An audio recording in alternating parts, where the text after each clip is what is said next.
Welcome to Genealogy Basics, Part 3, Other Records. I'm Elise Austin with the Grass Valley Library. And I'm Laura Papani at the Doris Foley Library. And last month we discussed vital records. Today we are going to be talking about other records that you can use in your genealogy research. So the first thing I'm going to talk about are the census records, and you can access these on Heritage Quest or Ancestry.com at the Foley Library. You can find names, but they're often misspelled. Dates, including naturalization, profession, ethnicity, location, including the street address. You can find the street address usually located in the left margin of the census record.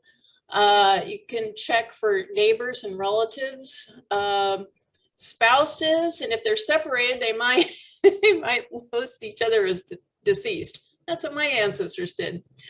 Assume there are two people with the same name in the town. So if you see someone with the name of Joe Smith, there might be another Joe Smith in the town. Find My Past has the United Kingdom census, and they also have census addresses. That's a new thing they added. Years earlier, you had to get census rolls on microfilm from the National Archives. Usually they're in our library loan. Can I interrupt just a second, Lisa? Yes. Just some housekeeping. We are on Facebook Live as well as on Zoom, and we can't see the comments as we're going through the presentation. So if you have questions, you can put them in the comments, or you can hold them to the end. We'll have plenty of time to answer questions. Go ahead. Thank you. So a lot of times on the census records, there's bad handwriting, transcription errors. On some of the large genealogy websites, the transcribers were outsourced from another country. So you may be looking for the name Harding, but it might show up as Warding. This is very common. Ancestors misremembered or lied. So like I had an ancestor who was born in she said she was born in Scotland, but she was actually born in Ireland. There's also the slave census records, mortality census from 1850 to 1880 that usually showed a family member who died within the enumeration year. There are the Indian census rolls, the state census of 1850. You can find these at the Foley Library. Sometimes they'll ask if your ancestor fought in a war. It's usually the last question on the form. The 1930 census had the question if they owned a radio. Then there was the 1890 census that was burned in a fire in Washington, D.C. So it was only the military records that survived, or at least some of the military records that survived.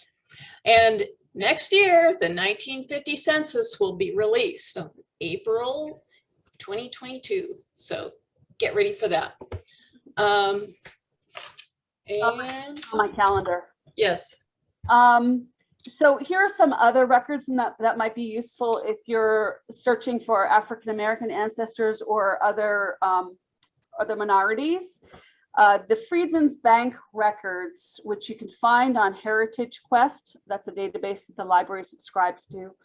That bank was established for former slaves and their dependents, and they kept pretty detailed records when people had to sign up for an account or wanted to do a withdrawal or something like that. They often put in a lot of information about that person. The Amistad Research Center.org is really a pretty fascinating website to check out. That's an archive that's located at Tulane University in New Orleans, and it was established to document the civil rights movement, but it has a lot of underrepresented people's archives representing different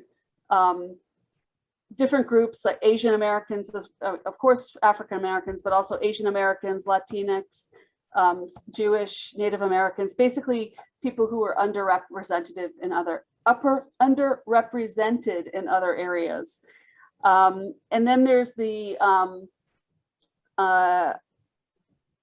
International African American Museum Center for Family History. That also has a lot of information. Obviously, it's focused on genealogy. Bureau of Land Management Records can, if you hit it right, if it has the stuff you need, it could have a lot of information for you. It's at glowrecords.blm.gov, as they're up on the screen. They're federal land conveyance records from the public land states. So this wouldn't be East Coast states. It also doesn't include Texas, but it includes a lot of other states from kind of like Ohio west. It can help you figure out the timeline of your ancestor, where they were, when, if they owned land. Be aware that county boundaries can change, so you can check Google to figure out where the parent county was at that time. A lot of times you could pull up the actual images of the patents, which is what they called the records of the land.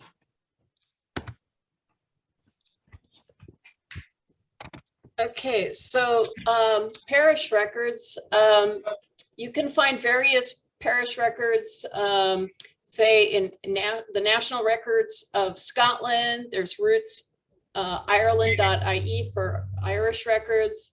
Italy has parish register indexes, South Africa, Mexico, Australia, New Zealand. Sometimes you can find a lot of these through familysearch.org or ancestry.com.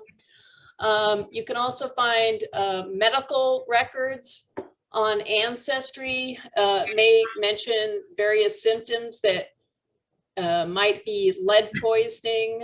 And Doris Foley Library has a medical term book that you can use to decipher. Yeah, to try to figure out what they meant by dyspepsia. Yeah. There's also the voter registration records. Foley has the local records. It can mention physical features such as scars, color of eyes, party affiliation.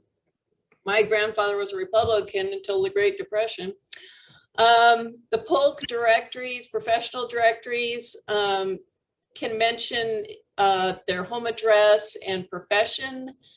I found my great grandmother working at the San Francisco Mint back in the 1870s. I was pretty excited about that.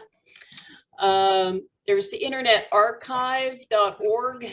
You can find over 2,000 directories for various cities and years.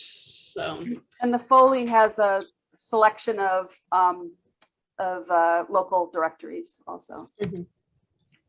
So Naturalization Records, there's Declaration of Intention and then the petition for naturalization. Both of those records, particularly the petition, has a lot of information on it, such as physical description, like scars, eye color, etc., location of the naturalization, where they were from, oaths of allegiance. The Foley Library has indexes of the local records, but the local records themselves for naturalization are held at the Searles Library, which is run by the Nevada County Historical Society. A lot of people know about passenger lists for ancestors who immigrated on ships. The Port of New York, Battery Park, was the hub for immigration from 1820, but particularly 1855 to 1890. And that is this castlegarden.org URL down here. And then after that, until 1954, Ellis Island was the hub. So that would be ellisisland.org. Kind of a reminder to do reality checks on some of the information that you find because of transcription errors or other kinds of errors. So, for example, would an ancestor who had an urban profession move to a remote location? Does it make sense that the profession that's listed is their true profession? But Also remember, not everybody came over together at the same time. So it was quite common for a man to arrive and then send for his family later. So you might be looking at multiple ships. You can find these records on sites such as ancestry.com, which the library has a subscription to, findmypast.com, and familysearch.org. Okay, military records such as draft, service, pension. The draft registration cards doesn't mean that they served. And you can find these such as World War I, World War II, Korean Civil War, and muster rolls on various sites such as Ancestry or Fold3. This is my grandfather. He was in World War I, but he had to sign up for the draft sometime after 1939. Look at all the information. There's his name, address, his phone number, where he was born, his date of birth, where he worked, including the address of where he worked. I didn't know about the town of Vernon. It's actually an industrial area of LA. It also shows his height and weight. And I found my dad's draft registration card as well. For some reason, he put his cousin as someone who would know his address. I thought it was kind of odd, since he could have just mentioned other family members within the house. There's the federal records. The National Archives has war records, and there's the NATF 85. Oh, sorry. I don't know if it can show, if it shows up here, but it's for pension and bounty land warrant applications.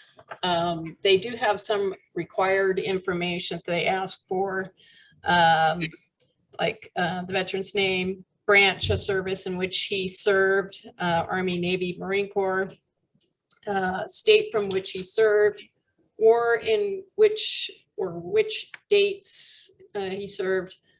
If service was Civil War, Union service only, and kind of service, volunteer or regular. It's $80 up to 100 pages plus 70 cents per additional page. Pre-Civil War is $55, and it's $30 for the bounty land warrant or pension documents packet. And there's no charge for an unsuccessful search. And then there's the NATF 86 for military service records. That is $30. And there's no charge for an unsuccessful search. And there's also the post 1912. So you records, and you have to write to the National Personnel Records Center. And now to Laura. Okay, so some other interesting military related records you could find. Fold3.com is, to get to a lot of its stuff, you have to have a subscription. You can get to it through ancestry.com, through the library's subscription to that, which you have to get to from the Foley. A lot of information there. But on fold3.com, you can find things like petitions for war pensions. A lot of times there will be a witness testifying for an elderly pension. The widow might be applying for the pension, and then or you might see your ancestor's signature there. The Patriot and Grave Index, maintained by the Sons of the American Revolution, could have information. I looked at their website today. I found it difficult to navigate, so I would suggest, if you're going to try that, to just Google Patriot and Grave Index and try to go directly to the index rather than going to the sar.org and trying to find it from there. If they have your ancestor there, they'll probably have a lot of information. So it could be a source for you. The Confederate soldiers are not included in the Federal Pension Files Index. So you would need to check the state that they lived in rather than the federal pension. There's also about 300, almost 400,000 records from the U.S. National Homes for Disabled Volunteer Soldiers records. Those are on Ancestry.com, and they have records spanning from 1866 to 1938, covering things like their military history, whether they had any injuries, their personal domestic history, birth location, hair color, etc., home history, where they died and when they died, and then general remarks such as the cemetery location for those who had passed away. Sometimes you'll just find like payment information. I was lucky enough to benefit from my ancestors' bad luck. The picture on the screen here is it's probably like my 5 or 6 generations back. I'm not exactly sure. Jacob Tours fought in the American Revolution. He was a blacksmith, and his blacksmith forge happened to burn down, which meant he didn't have any of his military records to prove his service in order for him and his subsequent widow to get access to his pension. So he had to go into the office and tell somebody, bear witness to where he had fought, who he had fought under. And it's actually about 8 pages of stuff on Ancestry.com, including the X at the end. That's his mark for signing this. It's really very fascinating. What I thought was really interesting about it was that a lot of his service, he was a volunteer first, and then he was, I guess, drafted in or enlisted. It was like a month under this person, a month under that person, all over the place. I was amazed that anybody could remember that. But anyway, sometimes you'll get lucky. It's pretty cool. Other records, Social Security death index to verify date of death. That's on Ancestry or on RootsWeb. There's court records for criminal, civil, etc. You might find an ancestor in there. Elisa has looked in Ireland's court records and commented that there's a lot of records of pigs wandering onto neighbors' property. And so I kind of think of it as like the Union police blotter with names, because we seem to have a lot of like pigs wandering onto other people's property as well. There's manuscript collections you might have luck with from historical societies, universities, state archives. And then another area to look at are alms houses or poor houses, kind of the same term, interchangeable. In the US, the earliest you'll find is in the 1600s, which is pretty far back. Some of the people who would be listed in these records were inmates. They had been arrested and convicted of kind of petty crimes that weren't worth going to the prison for. So they would send them to do their sentence at the alms house or poorhouse. There's women and children there. Sometimes it'll show where the person was born. And then if they happen to pass away at the alms house, their death record would be there. If you suspect that your ancestor would show up there, you might try also the census for a year where they might have been living there, because most census records will list all of the people who were living there at the time, so you could look for the address of the almshouse.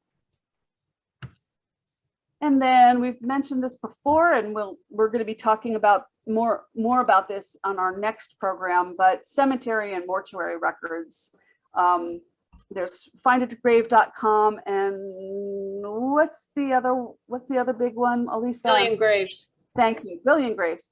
A lot of times the records will have pictures of the tombstones. Mortuary records, we have local ones. Oh, it's right there on my screen. Find a Grave and Billion Graves. Anyway, mortuary records might also list everyone who's already in the family plot.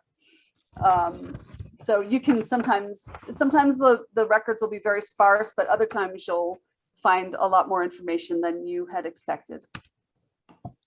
Okay, estate records, which can consist of wills and probate. You can find names listed, of course, and who were the favorites in the family. Items owned, such as, copper pots and pans and quilts and nice pieces of furniture. There's also estate auctions listed in the newspapers. Tax assessor records usually have like horses and wagons and watches and and you can find those records at the local historical society here in town. Deeds, there are grantee records, property, and you can usually find these at the courthouse. The title companies, you can use those, but it comes with a fee. I did work for a history professor and had to research property back to when the federal government owned the land. You can see who owned the land before your ancestor, and it might have been your ancestor's parents, and it might give a clue to the age of the house, looking at the records. And also sometimes these deeds, you will find them on like First Search or I'm sorry, Family Search. I keep calling the wrong thing, and Ancestry and those as well. Yeah. And then other kinds of records that you might find, something like, it sounds kind of funny, but dog license records, you can find those. And sometimes there's really interesting information in there, or just an extra fun dimension to your ancestor that often will contain the name of the owner, the breed of the dog, sometimes even the name of the dog. So you could maybe put them on the family tree. I don't know. The address of the owner. And these were popular, particularly in Ireland. There's over 7 million dog license records on Ancestry spanning from 1810 to 1926. Then a comment also that notary record, you might see the term notary records, popular in other countries, particularly Italy. And those are actually, they're vital records, but the notary recorded the vital records. So you might see them, search for them as notary records. Okay, and then there are photo websites such as deadfred.com, Chronicling America, and Google Images. I found my fourth great grandfather on the site here on the left, and he signed the Articles of Confederation. And my ancestors had a painting of him, but it was destroyed in the San Francisco earthquake and fire of 1906. There's also paintings, and you can look at the back of the painting for names and dates, and of course look at Google Images, and you could do a reverse image search as well. See if there's more information that somebody else might have posted on there. You could search history magazines, Library of Congress, Smithsonian, if you had, maybe some illustrious ancestors.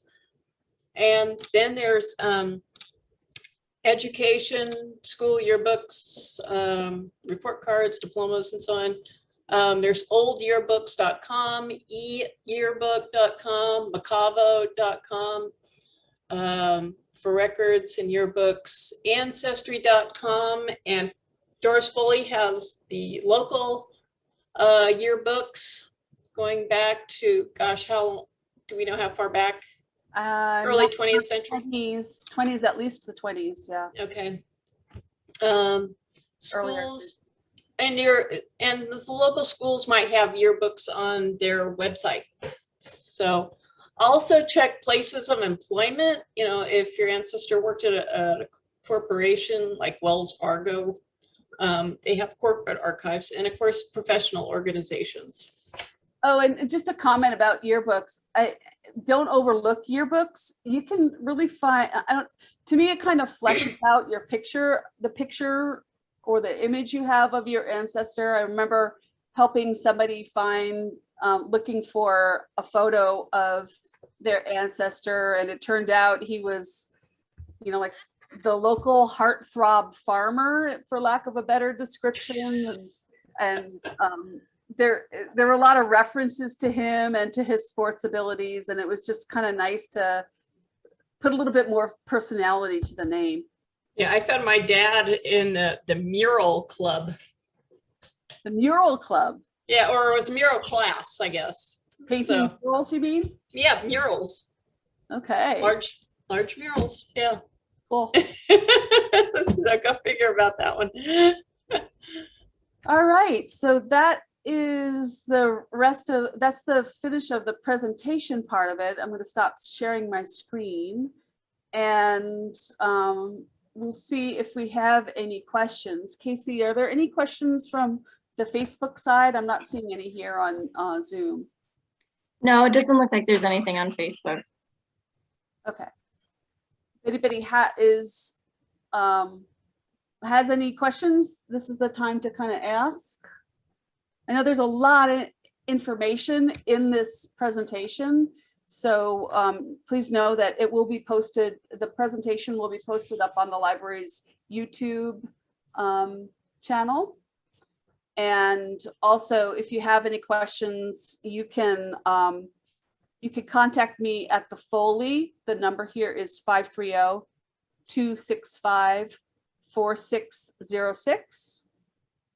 Or the email address is a little bit complicated, but it's library.reference@co.nevada.ca.us.